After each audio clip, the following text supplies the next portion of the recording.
Bene, buongiorno a tutti. Oggi parleremo di un simbolo noto più o meno in tutto il mondo, il leone di San Marco e il suo rapporto con Venezia e con il Veneto in genere. Dividiamo il nostro intervento in quattro parti sostanzialmente. Prima parte, chi era Marco? Secondo, l'immagine che ci restituisce il Nuovo Testamento. Seconda parte, la tradizione marciana in Veneto e ad Alessandria. Terza parte, l'arrivo delle spoglie di San Marco a Venezia. E quarta parte, il diffondersi del leone marciano in tutto il Veneto e non solo. Bene, possiamo cominciare. Chi era San Marco? Noi Marco lo conosciamo come evangelista, evidentemente, è stato l'estensore del secondo Vangelo, nell'ordine in cui lo troviamo nel Nuovo Testamento.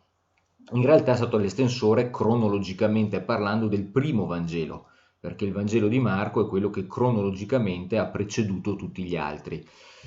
È stato scritto in una data imprecisata fra gli anni 40 e gli anni 60. Non si sa bene, c'è una certa discussione tra gli studiosi. Ad ogni modo fu il primo. Marco fu non solo un evangelista, ma fu anche un personaggio estremamente importante nella comunità cristiana degli inizi. Non fu solo un personaggio che contribuì a redigere il Nuovo Testamento. Il Vangelo di Marco è uno dei 27 testi che compongono il Nuovo Testamento, ma è anche un personaggio che è citato all'interno del Nuovo Testamento. Ci sono diversi luoghi e da queste citazioni noi possiamo evincere un profilo di Marco, insomma, piuttosto interessante. Cosa possiamo sapere di Marco? Non moltissimo, ma alcune cose che ci aiutano a consolidare un certo profilo e riusciamo ad ottenerle, a ricavarle. Sappiamo per esempio che Marco era un personaggio di spicco nella prima comunità cristiana, o quantomeno un personaggio importante ben integrato nei cristiani primi seguaci di Gesù. Lo sappiamo perché al capitolo 12 degli Atti degli Apostoli a un certo punto si racconta che Pietro venne fatto incarcerare da re Erode Agrippa, ad un certo punto riesce anche ad evadere attraverso l'intervento miracoloso di un angelo che poi otterrà anche la conversione di una guardia stupefatta, e Pietro fuggiasco cerca rifugio dove? A casa di una Maria, non la madre di Gesù, un'altra Maria, dove erano soliti riunirsi i primi cristiani. Maria, madre di Giovanni detto Marco, con ogni probabilità il nostro evangelista, per cui probabilmente proprio nella casa di Marco si riunivano i primi cristiani e proprio lì, ad un certo punto, Gesù era già morto e risorto, cercò rifugio San Pietro. Ma ancora noi sappiamo che Marco, ed è un caso forse più unico che raro, fu uno strettissimo collaboratore tanto di San Paolo quanto di San Pietro. Stiamo parlando naturalmente delle due colonne della Chiesa Cattolica Romana. E anche qui possiamo saperlo attraverso il Nuovo Testamento stesso. Sempre negli Atti degli Apostoli noi scopriamo che ad un certo punto San Paolo, no, sapete, è l'apostolo delle genti, colui che ha innestato il messaggio cristiano presso i pagani, prima in Anatolia, poi in Grecia e poi via via fino a Roma. San Paolo compì tre grandi viaggi missionari, poi il quarto sarà quello della prigionia che lo porta a Roma e alla morte. Durante il primo viaggio missionario, siamo nella seconda metà degli anni 40, per capirci, San Paolo prende con sé dei collaboratori. Prende con sé Barnaba e prende con sé Giovanni detto Marco, il nostro evangelista. E tutti e tre si recano, vedete qui sulla cartina, prima a Cipro, poi a Perge e poi proseguono nell'Anatolia centrale. Proprio qui, presso Perge, in Panfilia, non si capisce bene, ma forse Marco e Paolo, come dire, entrano in rotta di collisione, Marco abbandona Paolo e ritorna a Gerusalemme. Paolo, che aveva tutto un suo carattere molto spigoloso, non era facile andare d'accordo con Paolo, tanto che lui cambiava continuamente i propri collaboratori, se la lega al dito, a un certo punto non vuole più saperne di Marco, non lo vuole più con sé nel suo secondo viaggio missionario, ma poi torna sui suoi passi e addirittura San Paolo si appoggerà proprio a Marco come intermediario tra se stesso e le comunità cristiane quando Paolo poi verrà messo in galera, perché più di qualche volta San Paolo verrà picchiato, verrà bastonato, a un certo punto verrà lasciato per terra creduto morto, verrà arrestato, ma faceva di tutto per rimanere in contatto con le comunità cristiane e si affidava, tra gli altri, anche proprio a Marco, che fungeva appunto da cerniera. Quindi capite la fiducia che un personaggio come Paolo, vero, che è praticamente l'autore di metà del Nuovo Testamento, dovesse avere nei confronti del nostro Marco. Ma ancora, ad un certo punto, in una data imprecisata, Marco si trova a Roma. La mobilità e il dinamismo dei primi cristiani è straordinaria. Marco si trova a Roma e lì entra in contatto con Pietro, che con ogni probabilità aveva già conosciuto, visto che anni prima Pietro, fuggendo dal carcere, trovò rifugio proprio a casa della mamma di Marco.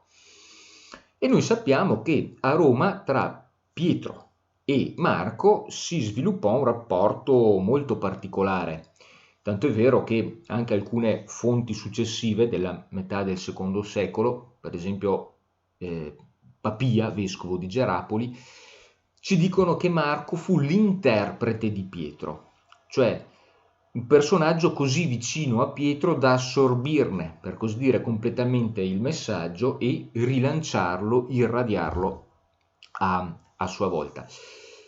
In un altro testo del Nuovo Testamento, in una lettera scritta da Pietro, la prima lettera di Pietro, una lettera circolare che appunto doveva circolare tra i fratelli dell'Asia Minore, Pietro torna a citare il nostro Marco, proprio alla fine dove trovano spazio i saluti finali. Pietro saluta i propri fratelli dell'Anatolia, delle varie comunità cristiane, riporta i suoi saluti, riporta i saluti della comunità cristiana di Roma e riporta anche i saluti di Marco, che lui considera suo fratello. Usa proprio questa espressione qui. Non era un suo fratello biologico, ma era un suo fratello nella fede, così intimo da poterlo chiamare fratello. E tra i tanti cristiani collaboratori di Pietro, proprio Marco venne, come dire, omaggiato di questo titolo da parte del primo degli apostoli, San Pietro, no? Un fratello acquisito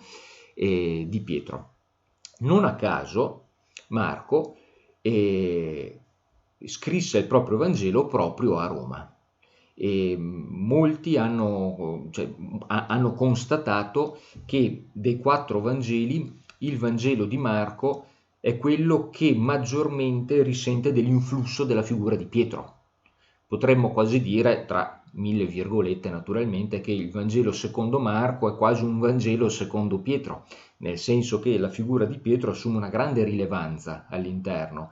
E la cosa è anche ragionevole appunto perché, secondo quello che possiamo evincere dal Nuovo Testamento e secondo le testimonianze esterne della tradizione, due cose più di qualche volta vanno insieme, sono coerenti, sappiamo che appunto Marco fu uno dei discepoli più vicini e più intimi a San Pietro. Ecco, il nostro San Pietro a Roma, dove poi sappiamo no, morirà martire, crocefisso a testa in giù, ovviamente si circondava di una serie di aiutanti, di collaboratori, di discepoli, nel tentativo incessante di far procedere la parola del risorto, cioè evangelizzare le genti, in questo caso no, i pagani di Roma e dell'Italia in generale. Sappiamo che spesso Pietro si appoggiava a qualche collaboratore inviandolo in missione per evangelizzare appunto le genti, in questo caso le genti del mondo latino. Ecco, la tradizione ci ricorda, ha conservato 2 nomi importanti per quello che ci concerne, no? Legati alla storia del Veneto in particolare, che sono il nome di Prosdocimo e il nome ovviamente di Marco. Prosdocimo e Marco, ci racconta la tradizione, vennero inviati proprio da San Pietro nel Veneto, che non si chiamava esattamente Veneto, ma si chiamava Decima Regio Venezia et Istria, secondo una riconfigurazione geografica voluta dall'imperatore Augusto nel VII d.C. Ma ad ogni modo, insomma, questi erano i territori in cui vennero inviati Prosdocimo e Marco. Di Prosdocimo vale la pena ricordare qualcosina. Venne inviato, ecco qui vedete nella cartina tutta questa regione qui, è la Decima Regio Venezia et Istria, che comprende una buona parte della Lombardia, il Triveneto e l'Istria. Prosdocimo venne inviato a annunciare la buona novella del Vangelo in queste terre, quindi soprattutto nel Vicentino, nel Trevigiano, nel Bellunese, fino a quando decise di recarsi in pianta stabile a Padova, l'antica Patavium, e non a caso, perché Padova, insieme a Verona, insieme ad Aquileia, era tra le città più importanti della civiltà veneto-latina di quel momento lì. Aveva un teatro molto importante, poteva tenere 6.000 spettatori, aveva un anfiteatro importante, lo si vede ancora oggi in parte, presso la Cappella degli Scrovegni. Le case dei patrizi erano costellate di mosaici. Era la città che aveva dato i natali a Tito Livio, che era morto qualche decennio prima. Insomma, il buon Prosdocimo giunse a Padova e lì ne divenne il primo vescovo, inviato, sembra, così ci dice la tradizione, proprio da San Pietro. Se vi capita di andare a Padova, vedete sullo sfondo le cupole tipiche di Santa Giustina. Ecco, entrate a Santa Giustina e potete recarvi, suggerimento, presso il sacello di San Prosdocimo. Qui vedete un'immagine, è una piccola cappella bellissima, un piccolo scrigno di tesori. Vedete che ha una cupola molto elegante, attorniata da delle volte a botta, e richiama alcuni episodi della vita di San Prosdocimo e ne accoglie anche le spoglie. Ma tornando al nostro discorso, Prosdocimo meritava comunque una piccola digressione. Il nostro San Marco, quello che poi diventerà San Marco, viene inviato invece ad Aquileia. Non abbiamo notizie certe di questa residenza di San Marco ad Aquileia, ma la tradizione ci dice che, e effettivamente non abbiamo neanche notizie certe del contrario. Giunto ad Aquileia, Marco comincia ad evangelizzare, nel limite del possibile, gli abitanti del luogo. Se vi recate ad Aquileia, sullo sfondo vedete la basilica di Santa Maria Assunta, e se vi capiterà di entrare potrete andare a visitare, eccola qui, vedete nell'immagine, potete visitare la Cappella degli Affreschi, si trova proprio sotto l'altare. Cappella straordinaria, tutta affrescata, gli affreschi sono dell'undicesimo secolo, no scusate, del secolo successivo, del XII secolo, epoca romanica comunque, e sulle volte vengono riportati proprio gli episodi della vita di San Marco e di ciò che fece ad Aquileia.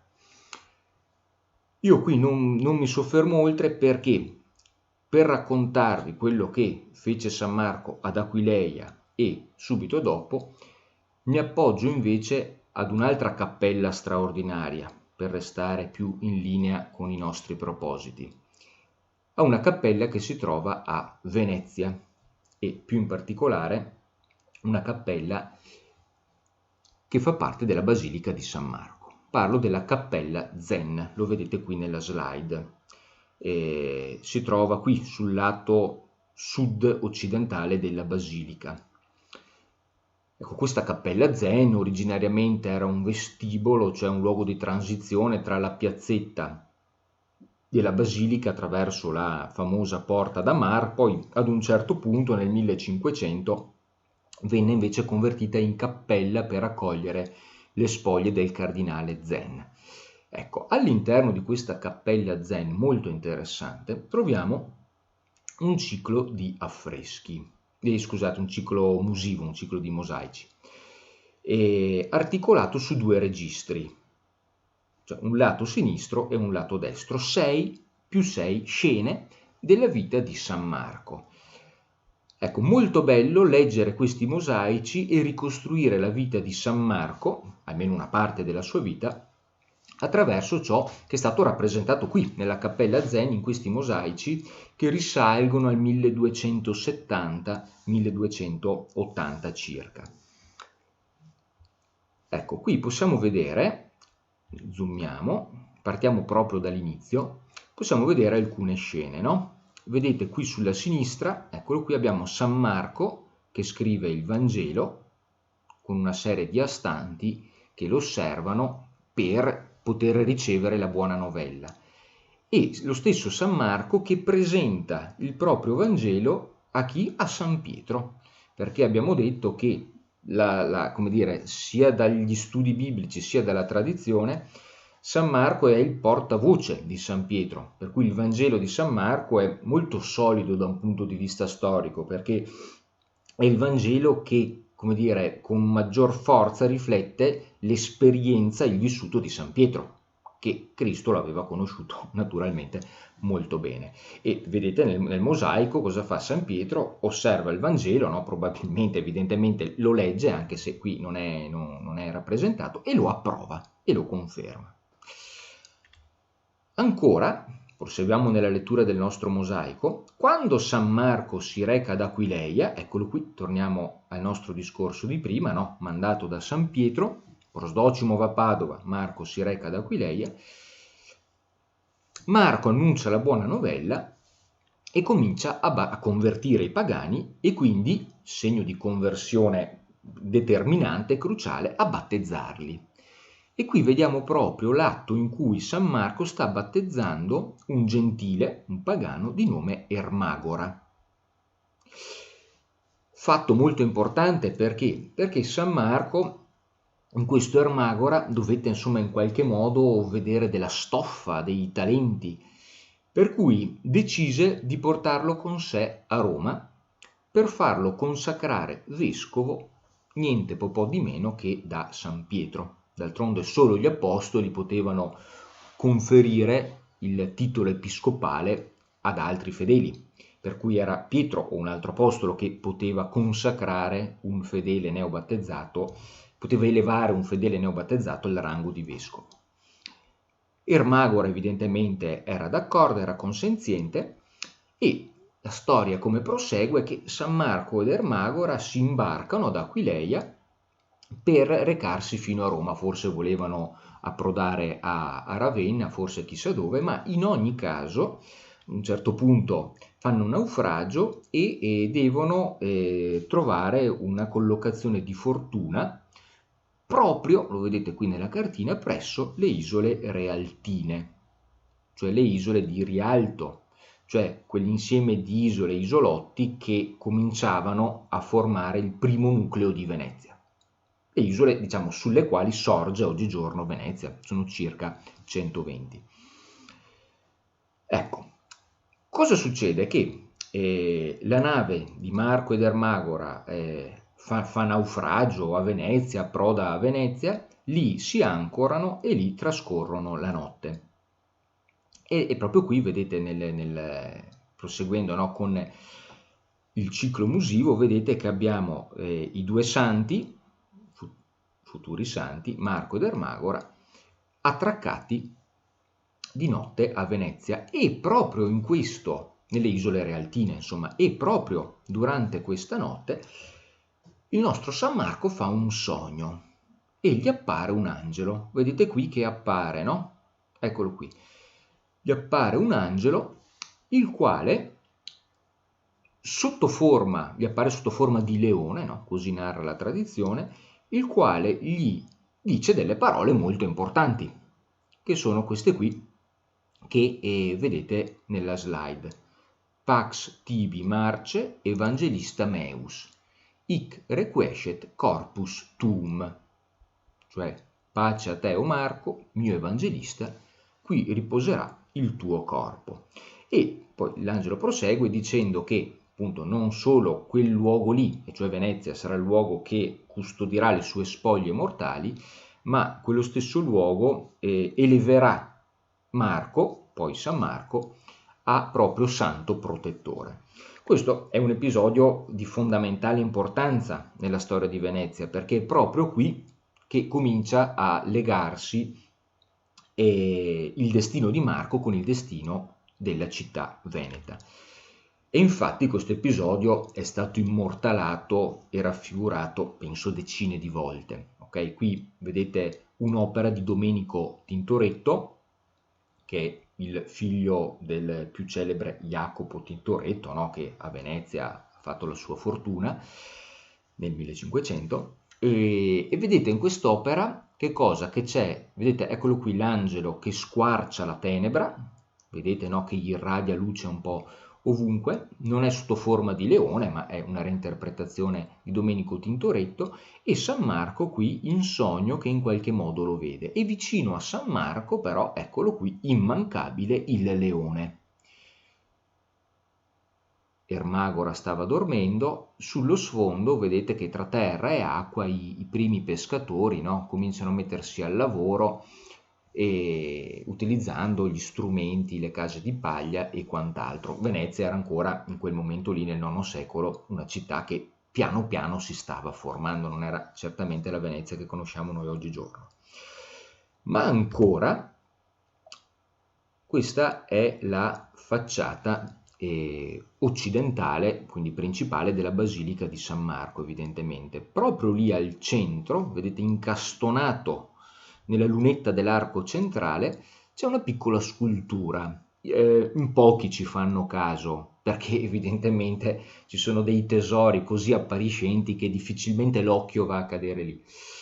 Ma quando tornerete a Venezia fateci caso, proprio lì nel baricentro, per così dire, della facciata, perché è come se fosse la pietra miliare sulla quale tutto si erge, perché è esattamente al centro simmetrico della facciata, vedete che è stata collocata la scultura di che cosa?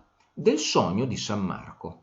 Vedete, questo qui è Marco che sta dormendo e questo qui è l'angelo che gli appare. D'altronde la basilica è ovviamente dedicata a San Marco, per cui proprio al centro della facciata, quale elemento fra i tanti significativi si è selezionato per essere rappresentato? Il sogno di San Marco. Ecco. Un'altra cosa interessante riguarda il leone, il tipico leone di San Marco, no? Questo qui si trova, l'avete visto prima, no? sulla cuspide dell'arco centrale della facciata. Il leone di San Marco, se ci fate caso, a volte tiene tra le zampe un libro aperto e a volte un libro chiuso. Non c'è una grande differenza, si è sostenuto che il libro fosse aperto in quelle città con le quali Venezia era in buoni rapporti e che invece il libro fosse chiuso in quelle città con le quali Venezia fosse in tensione, addirittura in uno stato di guerra. Non sembra corrispondere alla realtà. Ad ogni modo, quando il leone tiene tra le zampe il libro aperto, le parole presentate sulle due facciate sono sempre le stesse: Pax tibi marce, Evangelista meus, che sono esattamente le prime parole che l'angelo, durante il sogno di San Marco di cui stiamo parlando, disse all'Evangelista. D'accordo? Per cui vedete come questo episodio poi lo ritroviamo, come dire, ripetuto in tanti modi e in tante forme diverse. Il viaggio di Marco prosegue però, perché vi dicevo che Marco ed Ermagora dovevano andare fino a Roma. Prima, scusate, mi ero dimenticato, vedete un'ultima parentesi, è rimasta memoria a Venezia del luogo in cui sarebbe avvenuto il sogno di San Marco e si trova nel cortile interno della chiesa di San Francesco della Vigna. una chiesa francescana. Questa è la facciata stupenda, no, del Palladio. Nel cortile interno c'è questa piccola cappella che vedete qui alle spalle, che sorge proprio nel luogo in cui San Marco ebbe il sogno premonitore. Ecco, purtroppo versa un po' in condizioni di degrado e oggigiorno mi risulta che sia utilizzata come magazzino. È vero che a Venezia c'è poco spazio, questo è un problema, come dire, atavico dei veneziani, però forse si potrebbe valorizzare un po' di più. Va bene, chiusa la parentesi. Tornando a Marco ed Ermagora, i due finalmente, eccoli qui, torniamo ai nostri mosaici, tornano a Roma e qui vedete San Pietro, eccolo qui, che dona ad Ermagora il pastorale e quindi simbolo dell'episcopato, no? Ermagora diventa vescovo. E quindi diventerà il primo vescovo di Aquileia, che poi insieme al suo diacono Fortunato subiranno il martirio e diventeranno i pilastri della Chiesa nascente e della prima comunità cristiana di Aquileia.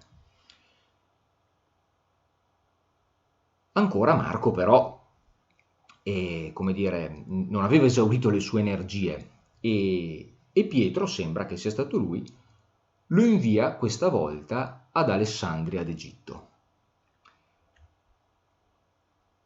Ancora noi seguiamo il nostro racconto dei mosaici e vedete abbiamo San Marco che ancora una volta si imbarca, non erano mai fermi i primi cristiani, e giunge fino ad Alessandria con il noto faro di Alessandria. Giunto ad Alessandria c'è subito un episodio molto importante. Marco ebbe dei problemi ai calzari, gli si ruppe un sandalo e cercava un calzolaio e trovò questo Aniano, che sarebbe questo personaggio qui che vedete rappresentato qui. Aniano era uno dei tanti calzolai di Alessandria. Aniano si mette al lavoro, cerca di aggiustare il sandalo di Marco. Ad un certo punto durante il lavoro dovette ferirsi ad un dito e proruppe in un'esclamazione, in un grido molto particolare però, perché suonava così: Eis o Theos in greco perché Alessandria, sappiamo, era uno dei centri ellenistici più importanti. Era una sorta di santo cielo, una cosa del genere, Eis o Theos, che significa tradotto Dio è uno.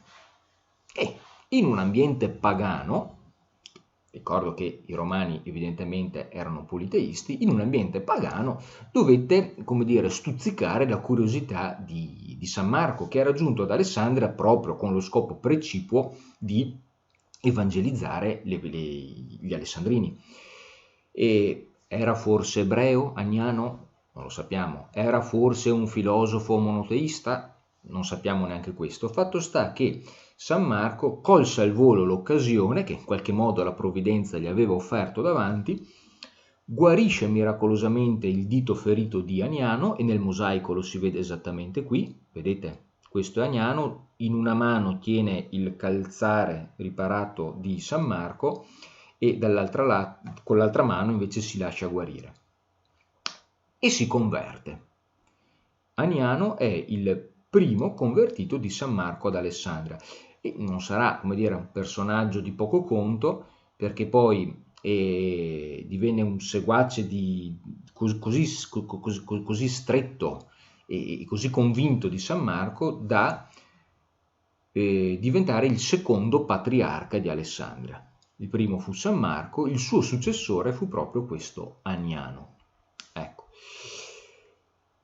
Piccola parentesi, quando tornerete a Venezia, ecco, notate che non dico se andrete a Venezia o quando andrete a Venezia, ma quando ritornerete a Venezia, passate per Campo San Tomà, che vedete qui nella foto, perché questo edificio che vedete sullo sfondo è un edificio che dal XV secolo in poi ha ospitato una corporazione degna di nota, cioè la scoletta dei Calegheri e degli Zavateri, che sarebbe la scoletta dei calzolai e dei ciabattini, tradotto.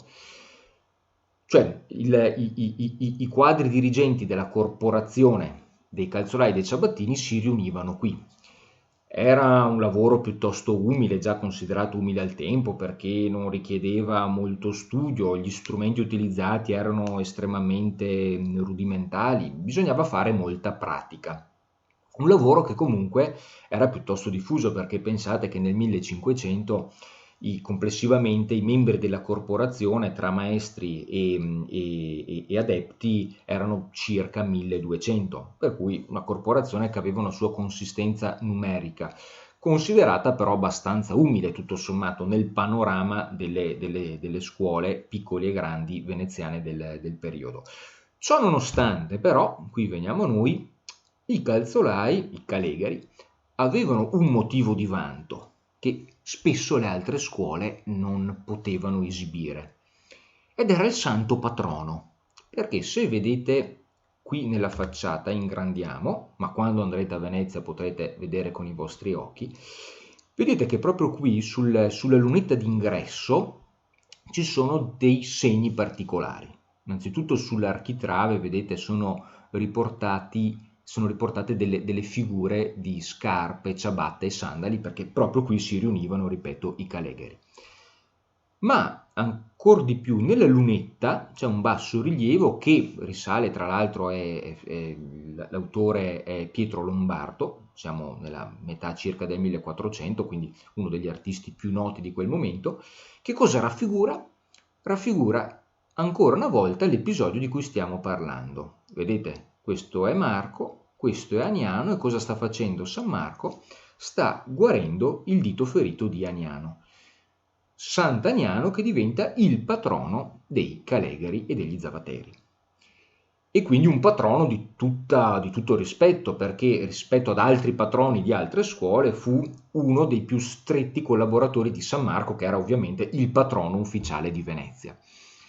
Ecco, piccola nota di colore. Ad ogni modo, tornando ad Alessandria, accadde che il viaggio ad Alessandria fu anche l'ultimo di San Marco, perché vedete, tradizione vuole che ad un certo punto lui stesse celebrando una messa, e lo si vede ancora in questo ciclo musivo che stiamo cercando di leggere nella Cappella Zen, per non perdere il filo del discorso.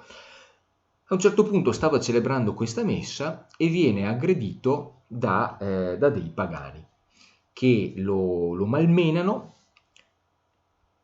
lo trascinano fuori per la strada. Proseguiamo con il nostro mosaico, vedete qui, viene sottoposto a tortura, viene incatenato, viene proprio trascinato sulla strada, viene bastonato, qui lo si vede molto bene, e alla fine San Marco deve anche subire il martirio.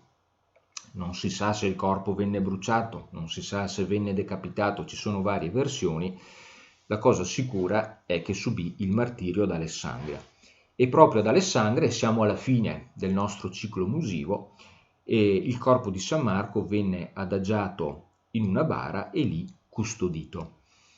A partire poi dal IV secolo venne anche costruita una piccola chiesetta, una piccola cappella che ne, come dire, valorizzasse la presenza, non solo come primo patriarca di Alessandria, ma anche come l'evangelista, naturalmente, quindi uno dei primi cristiani più importanti, più autorevoli. E così finisce la parabola umana di San Marco. Poi si apre ovviamente quella dell'aldilà, ma quello è un altro discorso. E come finisce San Marco a Venezia? Perché la parabola umana di San Marco termina ad Alessandria. Le spoglie di San Marco, come è noto, ad un certo punto giungono a Venezia. E c'è una data particolare, era l'anno 828, una data che tutti gli amanti della storia veneta e veneziana devono imparare a memoria, non solo perché è facile da ricordare, una data palindroma, si legge da destra a sinistra, ma proprio perché è la data in cui la vicenda di San Marco si salda in maniera irreversibile con la vicenda di Venezia e del Veneto in generale. Accadde in questa data, nell'828, che alcuni mercanti veneziani asportassero, trafugassero le reliquie di San Marco da Alessandria a Venezia. La cosa era abbastanza comune, anzi molto comune al tempo. La mobilità delle reliquie nel Medioevo in generale era un fatto assolutamente assodato e addirittura incentivato dalle autorità politiche, perché ogni città era gelosa di poter custodire le reliquie di un santo particolare e a lui dedicare le proprie preghiere, le proprie speranze, a lui dedicare anche la propria identità collettiva. Era un modo visibile, empirico, per consolidare il legame tra la terra e il cielo, e sappiamo quanto la società medievale fosse, come dire, caratterizzata da questi legami molto forti tra immanenza, trascendenza, tra materia e spirito, tra terra e cielo. Ecco, le reliquie erano una sorta di cerniera visibile che univa le due dimensioni. E faccio qualche esempio per far capire quanto fosse comune questa mobilità delle reliquie. Intorno all'Ottocento alcuni veneziani avevano fornito al conte di Treviso, che era questo tal Gebeardo, le reliquie dei santi Genesio e Eugenio, gelosamente conservate poi nella città trevigiana. Nell'809, sempre per fare qualche esempio, a causa dell'avanzata musulmana in Asia Minore, sempre alcuni mercanti veneziani particolarmente attivi riuscirono a entrare in possesso delle reliquie di San Trifone per portarle a Venezia, ma non ci riuscirono per una serie di fatti che non stiamo da spiegare, e finirono invece a Cattaro, presso le bocche di Cattaro, dove poi divennero pure le reliquie più, come dire, più prestigiose, più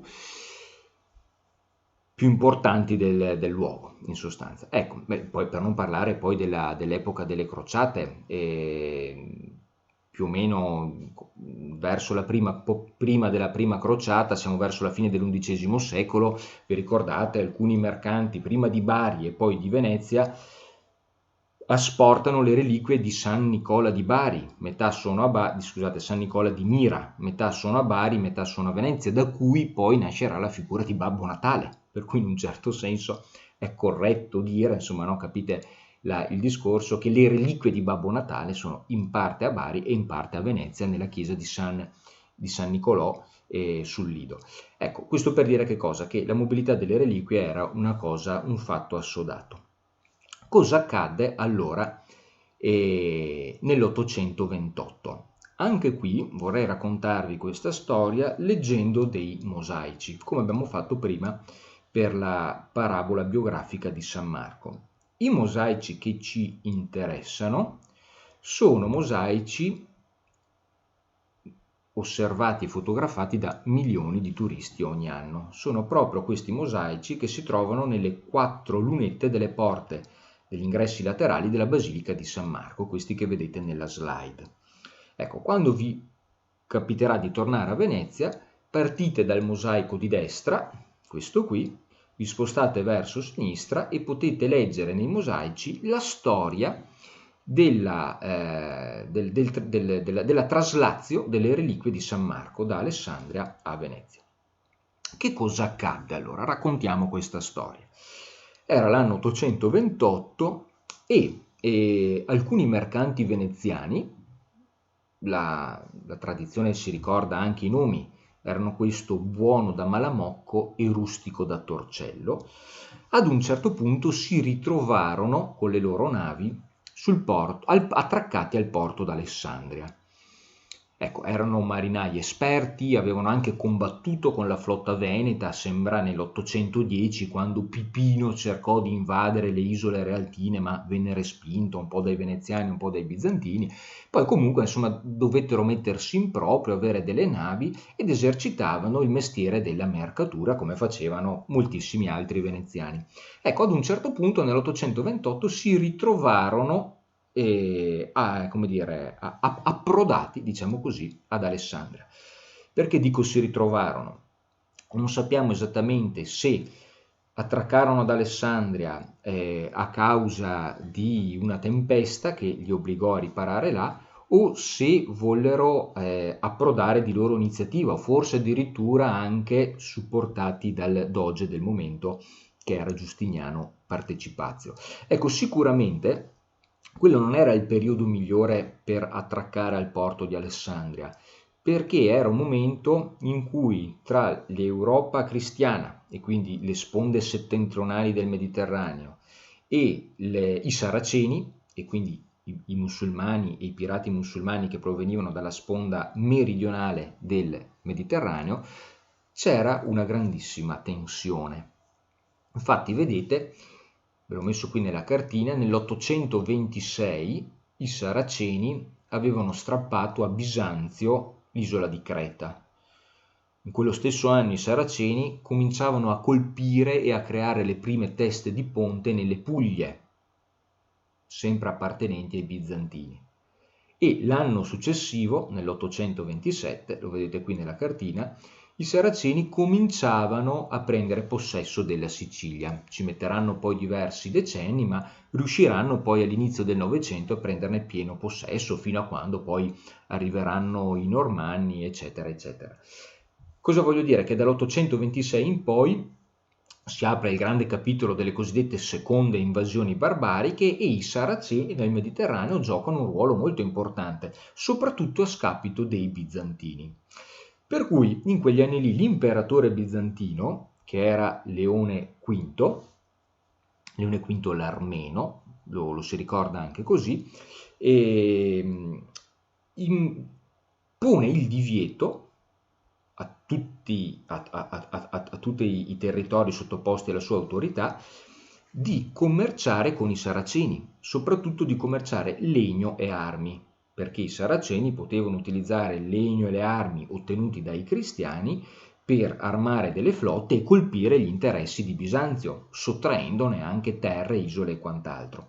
Ecco, per cui era proprio il momento peggiore questo per attraccare ad Alessandria, perché era in atto questa guerra vera e propria, sia militare che politico-diplomatica, tra i Saraceni e l'impero bizantino.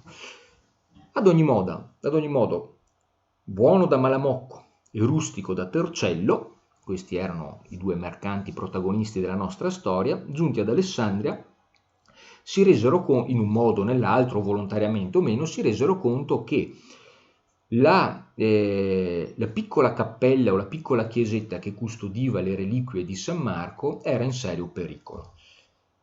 Era stata costruita, vi dicevo, nel IV secolo, venne distrutta una prima volta intorno al 640, quando dopo la morte di Maometto gli eserciti musulmani si espandono fulmineamente e nel giro di pochi decenni creano una compagine vastissima, dall'India quasi fino alla Spagna. Ecco, i musulmani giunsero anche ad Alessandria, ci fu la famosa distruzione della biblioteca e lì sembra che in quel momento storico ci sia stato anche l'episodio della distruzione della prima chiesetta eretta sul luogo in cui era stato sepolto San Marco. Poi venne ricostruita e, come dire, la situazione era un po' migliorata. In questo momento di forte tensione, ripeto, tra l'impero bizantino e il mondo musulmano, sembra che si volesse smantellare nuovamente, cioè le autorità egiziane volessero smantellare nuovamente la chiesetta di San Marco per costruirne una moschea o un altro edificio civile. Alcuni cristiani si opposero, sembra che un cristiano, pur di non cedere una pietra ai mori, ai musulmani, la ruppe per terra e venne fatto fustigare a sangue, venne severamente punito. Ma al di là di questi particolari poco importanti, il discorso era che il culto di San Marco era, e anche le sue reliquie, erano in pericolo. Quindi i due mercanti veneziani si mettono d'accordo con un sacerdote alessandrino e decidono di asportarne la salma. E quindi presero le spoglie di San Marco, in qualche modo le costiparono in una cesta, ma c'era il problema di oltrepassare il controllo del doganiere, cioè della guardia musulmana posta a controllo delle merci in entrata e in uscita del porto d'Alessandria. Ed è qui l'idea geniale in qualche modo, no? Cioè adagiare il corpo, le spoglie di San Marco su questa cesta e poi ricoprirle di carne di maiale, Perché? Perché in questo modo, transitando dalla dogana, le guardie che erano musulmane non avrebbero messo le mani e rovistato all'interno della cesta, perché la carne di maiale è carne impura per i musulmani. Per cui riuscirono a collocare questa grande cesta su una nave, la nave riprese il largo e le spoglie di San Marco, ci fu anche una tempesta lungo il percorso, e anche qui sembra che la presenza dell'Evangelista abbia in qualche modo miracolosamente aiutato i mercanti ad attraversare incolume la tempesta e arrivare fino a Venezia. Ecco, se noi guardiamo, d'accordo, guardiamo il nostro mosaico, quello che vedete evidenziato nella slide, viene rappresentata proprio questa scena che vi ho appena narrato. Sulla destra non si vede molto bene, si vede appena, ci sono i mercanti veneziani che adagiano il corpo di San Marco su una cesta. Sulla sinistra non si vede molto bene, ma c'è la nave veneziana che riparte da Alessandria verso Venezia, ma la scena centrale, eccola qui, vedete che è quella più significativa di tutto il racconto. Vedete qui sulla sinistra i due mercanti veneziani, Buono da Malamocco e Rustico da Torcello. Tutti gli altri con il turbante invece sono le guardie musulmane del porto d'Alessandria. Vedete cosa fanno i mercanti? Aprono la cesta, invitando le guardie a controllarne il contenuto, ma vedete cosa fanno le guardie? Hanno un gesto di stizza, questo si tura il naso, vedete? Questo qui volta lo sguardo da un'altra parte. Per cui dicono di richiudere immediatamente la cesta viene collocata sulla nave, la nave riparte e finalmente nell'828 le spoglie di San Marco giungono a Venezia. Questo è un mosaico, così per completezza, che risale al XVII secolo.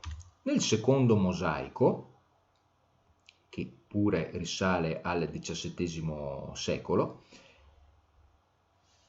vediamo un'altra scena.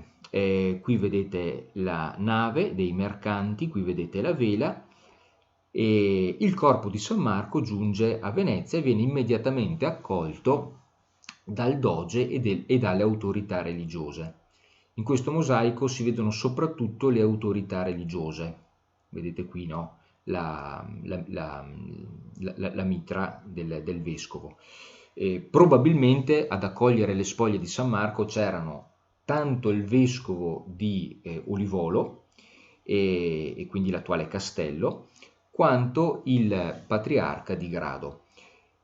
Fu un momento molto importante perché le feste marciane più importanti a Venezia sono due, poi ce n'è anche una terza. A Venezia si ricorda San Marco il 25 aprile, perché il 25 aprile è il giorno in cui morì martire San Marco ad Alessandria, per cui diciamo, le genti venete 25 aprile spesso e volentieri, anche se andate a Venezia, festeggiano proprio questo avvenimento qui. E un'altra data importante è quella del 31 gennaio dell'anno 828, quando le spoglie di San Marco giunsero a Venezia, in questo momento qui immortalato da questo mosaico. Nel mosaico successivo, eccolo qui, questo è quello più bello forse, o meglio, il meglio conservato perché è anche il più recente, questo è del XVIII secolo, vedete che è molto più luminoso degli altri. Vedete le spoglie di San Marco, che sono queste qui, accolte in questo caso non dalle autorità religiose ma dal doge. Probabilmente quando giunse San Marco a Venezia c'erano sia le une che l'altro, evidentemente, però nei mosaici la questione viene divisa. Qui vedete il doge nell'atto di ricevere la salma.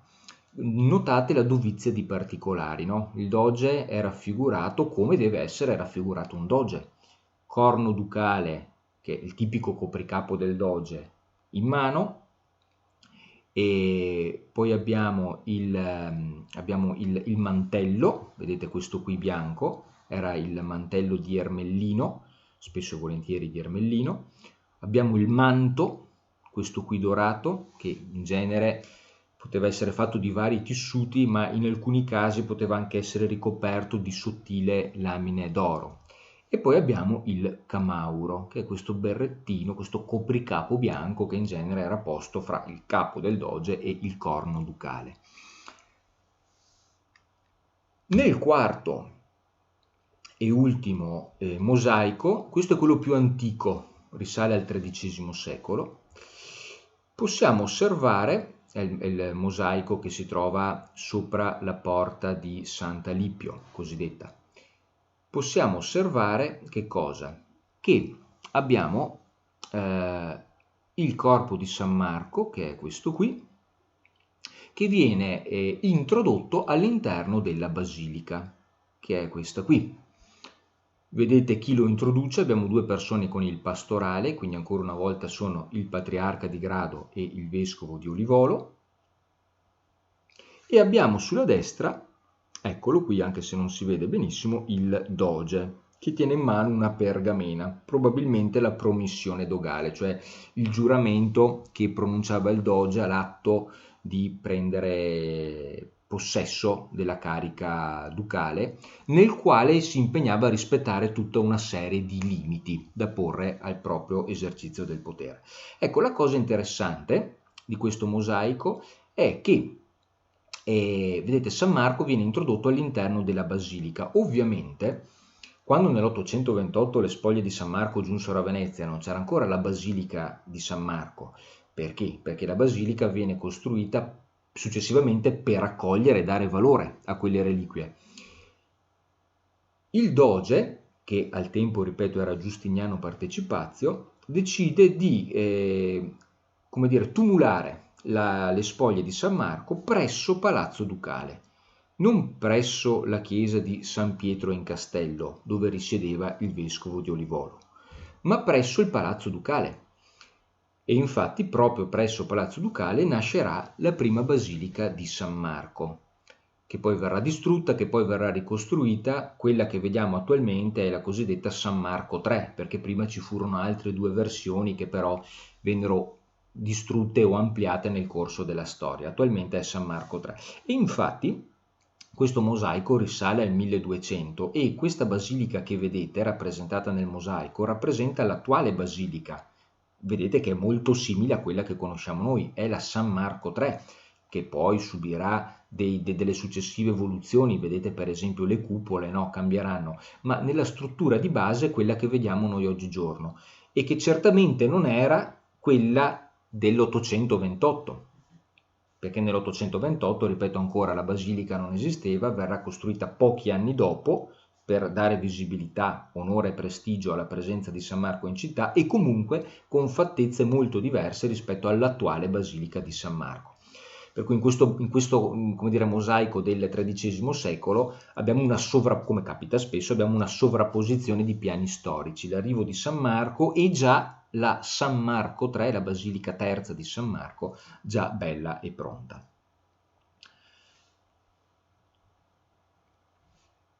L'arrivo di San Marco a Venezia fu naturalmente un evento di straordinaria importanza. Perché? Perché Venezia poteva vantare un proprio patrono di come dire, autorevolezza indiscutibile.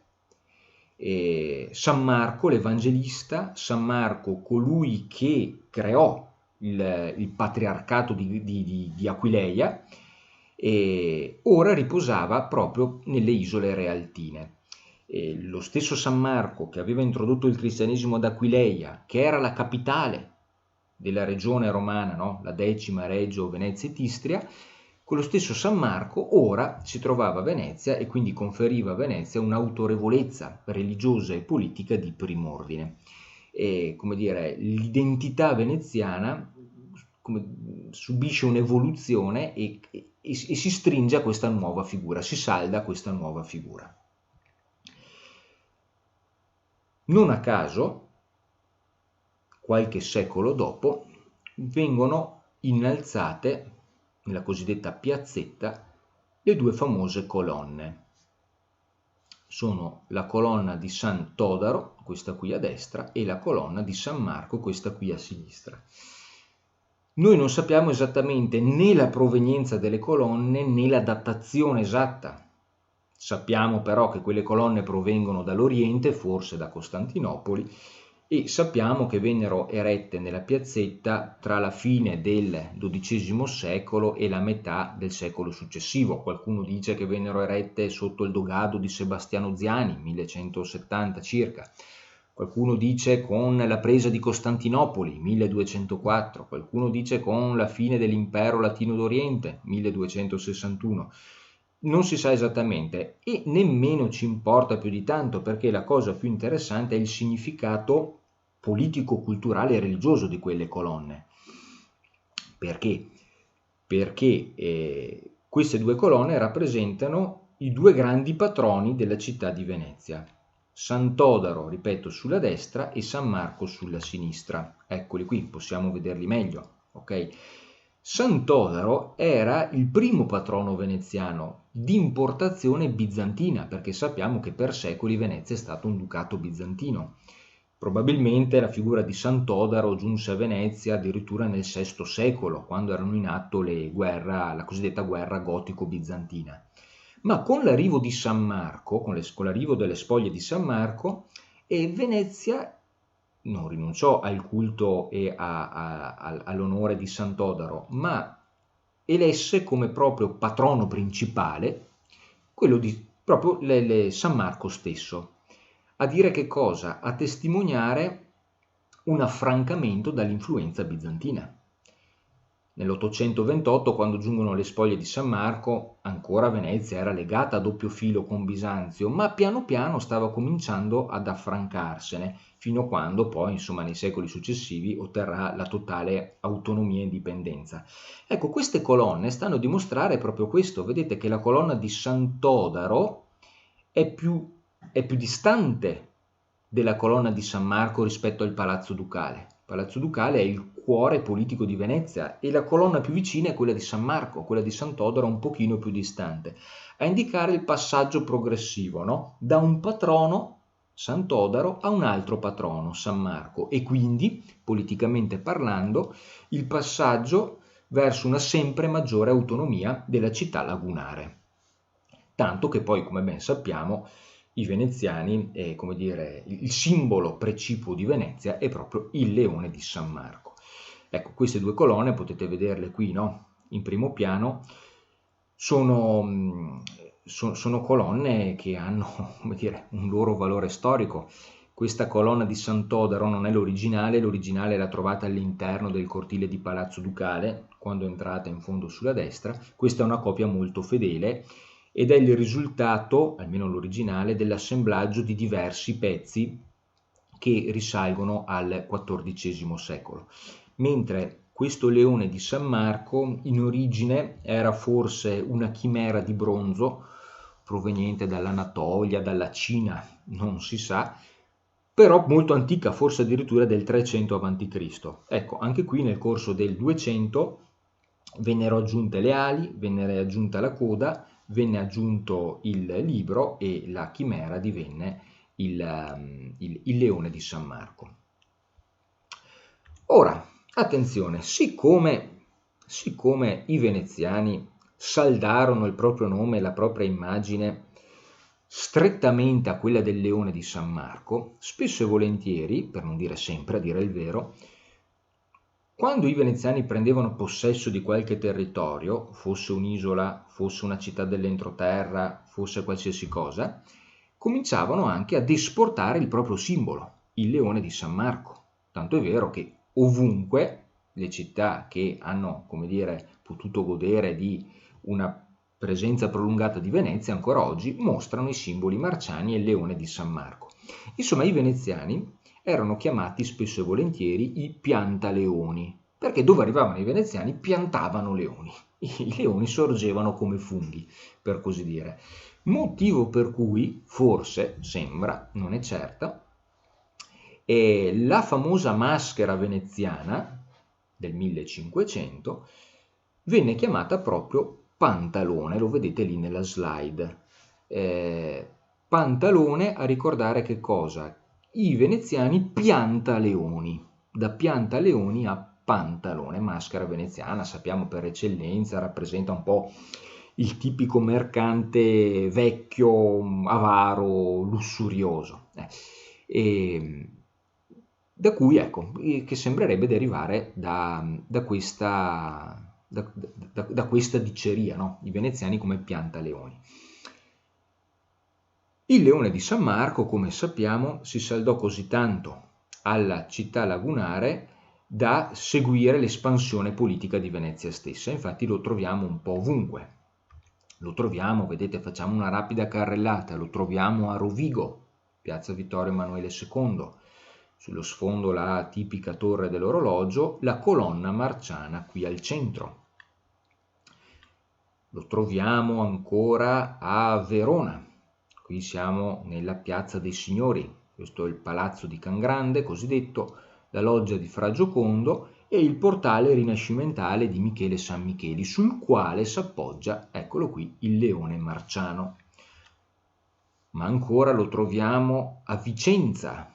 Questa è la nota Piazza dei Signori, la Basilica Palladiana sulla destra, Torre di Piazza, e il Monte di Pietà, inclusa la chiesa di San Vincenzo qui sulla sinistra, e notate sullo sfondo due colonne. Su una colonna il Cristo Redentore, simbolo del potere spirituale, e sull'altra colonna il leone marciano, simbolo del potere temporale. Un altro leone, poi se lo vedete si vede appena appena, è incastonato qui sulla torre. Ma ancora, a Padova, siamo ancora in Piazza dei Signori, abbiamo, vedete, eccolo qui, la loggia del Consiglio rinascimentale, sullo sfondo, questo qui è il Palazzo del Capitanio, costruito alla fine del 1500, in cui risiedeva il capitano veneziano, che era uno dei due rettori insieme al podestà che in genere la dominante inviava, no, nelle città di terraferma, e la torre dell'orologio, caratteristica anche questa, e la colonna marciana, eccola qui, che svetta proprio in centro alla piazza. Ancora il leone lo troviamo a Belluno. Ci sono vari luoghi, a dire il vero. Questa è la Porta d'Oiona, una delle tre porte della cinta dell'antica cinta muraria. Anche questa è una porta di stile rinascimentale. Siamo proprio vicini alla Piazza dei Martiri, cosiddetto Campedel. Ma ancora, il leone lo troviamo a Feltre, per fare gli esempi più significativi. Questa è Piazza Maggiore, questa è la colonna marciana. Un altro leone lo si trova lì sulla destra, qui non si vede, incastonato nel Palazzo della Ragione. Ma ancora il leone, o meglio un leoncino per così dire, lo troviamo a Chioggia, Corso del Popolo, eccolo qui. Dico un leoncino perché è un leone che è molto piccolo, che è stato ribattezzato El Gatto de Ciosa, cioè il gatto di Chioggia, perché è un leone in miniatura, fonte, potete immaginare, di innumerevoli ironie tra veneziani e chioggiotti che non sempre sono andati molto d'accordo. E ancora, un ultimo esempio, il leone lo ritroviamo in Piazza della Libertà a Udine. Eccola qui, la colonna marciana. Vedete, questa è tra l'altro una piazza molto bella, è forse la piazza più tipicamente veneziana delle città venete dell'entroterra. Abbiamo la loggia di San Giovanni sulla destra, abbiamo la torre dell'orologio, anche questa del XVI secolo, tra l'altro molto molto simile alla torre dell'orologio in piazza San Marco, con i due mori che battono la campana sulla cima. Ovviamente l'analogia è evoluta perché gli architetti si sono ispirati a piazza San Marco, e ancora una volta il nostro leone che svetta. Nella piazza poi ci sono altri due leoni, ma qui non si vedono. Per cui ecco, per dire che cosa? Che l'Evangelista San Marco predica ad Aquileia, poi attracca a Venezia e fa il sogno di cui abbiamo parlato, giunge ad Alessandria, lì viene martirizzato, le spoglie nell'828 tornano a Venezia, Venezia ne fa un simbolo identitario fondamentale, e l'espansione di Venezia porta con sé anche l'espansione del proprio simbolo, che ancora oggi possiamo vedere, ammirare in tutte le città più importanti, e non solo le città più importanti, anche piccoli paesi di provincia, nel Veneto, nel Triveneto, ma anche in Istria, per dire. E fino a quando Nel 1797 giunsero i francesi di Napoleone. Ecco, per il Veneto fu un disastro come è noto, per moltissimi motivi diversi. Per quello che ci interessa in questo momento, quando il 12 maggio del 1797 Venezia, senza combattere purtroppo, forse avrebbe avuto qualche chance difensiva, ma la storia non si fa con i secoli, ma Venezia si arrese senza combattere a Napoleone, e i giacobini francesi con i loro collaboratori veneziani, pochi a dire il vero, presero possesso della città e su Venezia e anche sulle città venete in generale si abbatté una furia leontoclasta, è stato coniato addirittura un termine, una furia leontoclasta senza precedenti. Cioè i francesi decisero di distruggere, di scalpellare tutti i simboli tradizionali, a volte anche antichi di secoli, della Repubblica Veneta, e quindi far scalpellare per esempio tutti i leoni. E nella stessa piazza San Marco, vedete, questa è la torre dell'orologio che abbiamo citato prima, attualmente si erge un leone. Ecco, qui è un leone ricostruito, perché il leone originale venne fatto distruggere dai francesi e dai giacobini, loro collaboratori nel Veneto. Era un leone importante, qui c'era un doge che si inchinava di fronte al leone, secondo l'iconografia classica, il doge che si inchina di fronte a Venezia, in questo caso era Agostino Barbarigo. Venne distrutto il doge, venne distrutto il leone, poi passata la furia giacobina, alcuni leoni vennero ricostruiti, e in questo caso venne ricostruito senza però la presenza del doge. Ecco, in questa ricostruzione, vedete una tavola, potete vedere più o meno come dovevano essere andate le cose. Vedete, ci sono i francesi che calano il vessillo di San Marco, issano il tricolore, e qui vedete che abbattono i simboli tradizionali della Serenissima Repubblica di Venezia, che crollano e si sfracellano al suolo. Mentre la nobiltà veneta inerme assiste senza poter far nulla. Ma ancora in piazza San Marco c'è un altro leone, lo avevamo visto prima. Ecco, anche questo venne fatto distruggere dai giacobini e ricostruito più tardi nel corso dell'Ottocento. Questo famosissimo leone è Francesco Foscari, che si inchina di fronte appunto al leone che rappresenta Venezia, perché il doge è servitore di Venezia, non è a capo. Questa è la famosa Porta della Carta. Anche questa scultura venne fatta distruggere e poi dai giacobini e ricostruite successivamente. Ma ancora in questa nicchia abbiamo, questo è il doge Andrea Gritti, anche lui inginocchiato di fronte al leone. Anche questo leone della facciata occidentale di Palazzo Ducale venne fatto distruggere, ricostruito successivamente. Ma ancora la facciata meridionale del Palazzo Ducale, girata all'angolo, è quella che si affaccia sulla laguna. Abbiamo una nicchia, eccola qua, sulla quale si ergeva un altro doge inchinato di fronte al leone, no? Secondo l'iconografia classica, Michele Steno, che era un doge in particolare perché è il doge sotto il quale Venezia riuscì a dare unità politica a tutto il Veneto. Michele Steno, siamo tra il 1404 e il 1405, l'epoca delle dedizioni. Ecco, questo doge e il rispettivo leone vennero fatte scalpellare dai francesi e non più ricostruiti, per cui rimane un posto vuoto, una cicatrice che ricorda, insomma, in qualche modo a Venezia e ai Veneti questo turbolento passaggio dei giacobini francesi. Ma i leoni vennero distrutti non solo a Venezia, ripeto, ma anche nella terraferma. Si vollero distruggere i leoni perché era simbolo tradizionale, no? Simbolo di identità veneta. I giacobini volevano costruire un nuovo mondo migliore, e almeno così dicevano, e perché poi si diceva che un simbolo come quello del leone non poteva rappresentare la pace, ciò che invece difendevano i francesi. Ecco, i francesi di Napoleone, che in realtà hanno portato la guerra in tutta l'Europa, sicuramente non hanno portato la pace, ma il discorso era soprattutto di distruggere tutti i simboli tradizionali del passato e istituire un nuovo tipo di società basato su valori diversi, tipicamente illuministici, che facevano a pugni, almeno no, secondo i giacobini, con tutto ciò che era passato. E infatti nella terraferma in generale vennero distrutti, sembra, una cosa come 5.000 leoni. Ecco perché furia leontoclasta, perché ricorda un po' l'iconoclastia dei calvinisti nei Paesi Bassi e altrove, no? La distruzione delle immagini come distruzione del vaso di Pandora, l'immagine come qualcosa che contiene ogni tipo di male. Tolta l'immagine, tolta un simbolo e tolta l'identità di un popolo, si può cominciare a ricostruire qualcosa d'altro. Possiamo fare qualche esempio anche qui, vedete? Qui siamo sulla sinistra, siamo a Treviso, questa è la loggia di Serravalle. Vedete che c'è solo un profilo di leone, perché il leone è stato scalpellato. Si vede che c'era il leone, ma il leone non c'è più.